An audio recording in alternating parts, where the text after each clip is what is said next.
So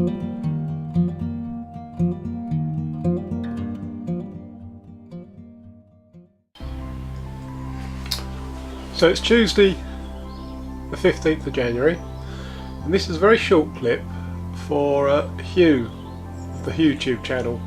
He's recently done a video where he's actually dismantled his camper van. I think he only had it built for a fairly short period of time, a year or so. Just as, well, probably as a refit. I hope he's not just pulled it apart to see how the insulation's doing. I'm guessing he's doing it as a refit. But he was very interested in checking the condition of insulation. Whether he's read something or whether there's discussion on YouTube, I don't know. But this van is a 2011, 8 years old. It was converted as an ambulance in 2011, and I would say 65–70% of the roof was insulated and about 60% of the body. The rest hadn't been touched. So they'd used rock wool, they'd poked it in holes occasionally. Nobody had made an effort to do it well. There was no vapour barrier other than the plastic cladding, which I'm currently removing, and taking plastic cladding down that is adhered to a vehicle with extremely strong double-sided tape in the winter when it's cold is not easy. It's physically hard work, and the plastic just smashes, breaks. It's very, very brittle, probably because of the age of it as well. So any ideas that people have about reusing any of this plastic, you're going to have to leave it in situ and live with all the holes and all the other problems you'll have with it as a result of it being an ambulance or whatever you're converting. Otherwise, do as I'm doing, just take the whole lot away, throw it away and line with something else. But looking at the roof, you can see the insulation has been stuck on. The pink stuff is just contact adhesive, and you can see there's bits of fluff where I haven't actually finished cleaning it all up yet, but there's no deterioration of the metalwork, there's no rusting, even though there's clearly some condensation there, and that is an area that didn't have any insulation in it at all. That was above one of the what was there? Oh, a speaker was there. There's condensation there, but there's no real damage at all. What is interesting is the amount of effort they went to actually building the structure to support the lockers that I took out of the previous video yesterday. There's actually, just above that plywood furring, there's a steel tray, and that tray is welded all the way along the length of the van, and the riv nuts, the fittings that the actual lockers went into, there's one there. Let's see if we can zoom in on it. Not used to this camera, so bear with me a minute while I fathom out what I'm doing. Yeah, there's a hole there, and it actually, let's see if I can raise that up without making a complete hash of it. Yeah, there are riv nuts that go into that steel. You can just see the edges of it there, and that is welded to the ribs all the way along the length of the van. So these ambulance cabinets were very, very well secured, and I'm going to, when I come to reline this roof, ceiling rather, I will actually use those riv nuts to mount, either remount the existing cabinets or reuse them, or certainly to mount what I'm going to fit in here. But let's get the camera right up. Will it do that? Where's that cable? Zoom out again. There's a stainless ceiling, typically as it is when I'm taking the stuff down. Nothing at all, no problems at all. As I said, this van hasn't had any extensive insulation in it. The wall panels, in many cases they just pushed stuff in, but the chassis voids are all empty.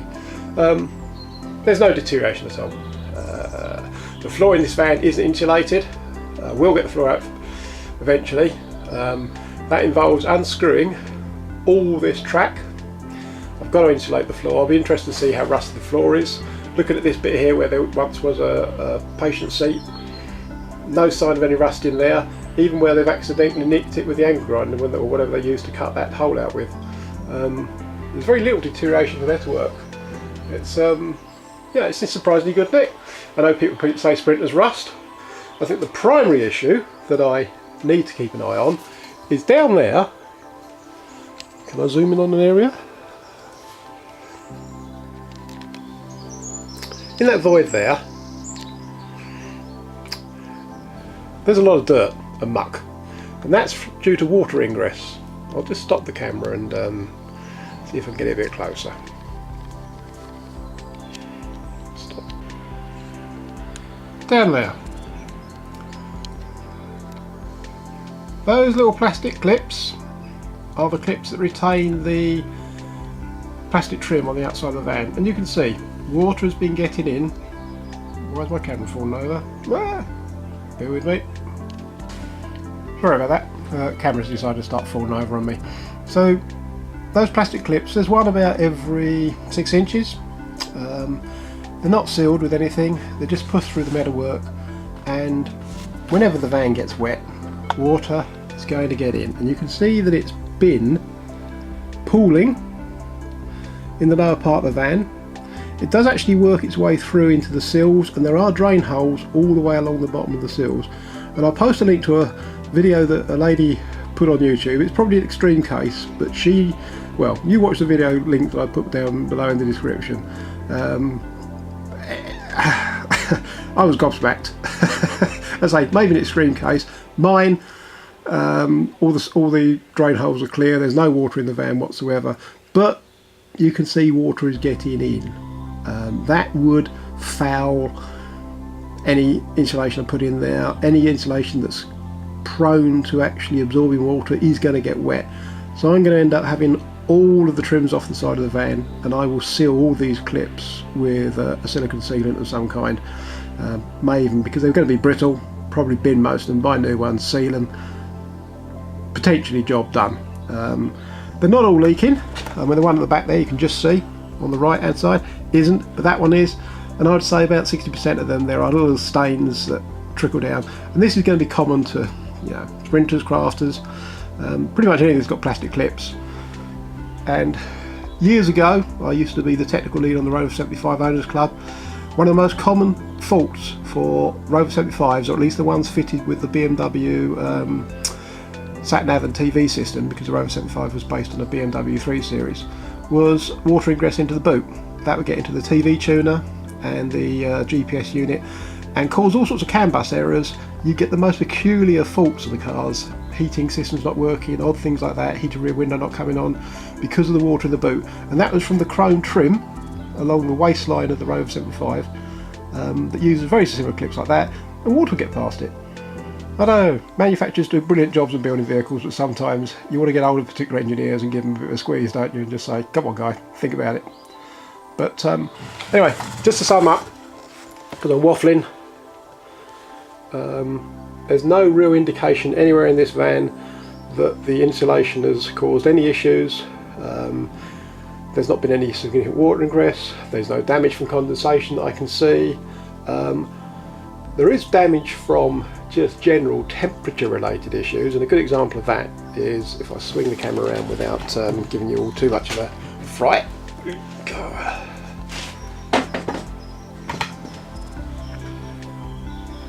That lump of plywood there, the weight of that air conditioning unit, zoom out,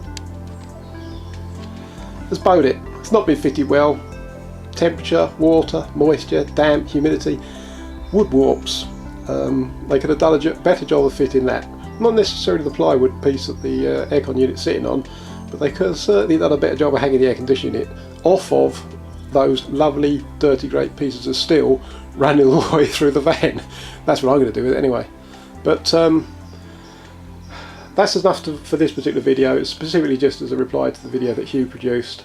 I'm now going to go back to make my normal videos of tearing this thing to pieces so I can get to the point where I can start turning it into a camper van. Thanks for watching.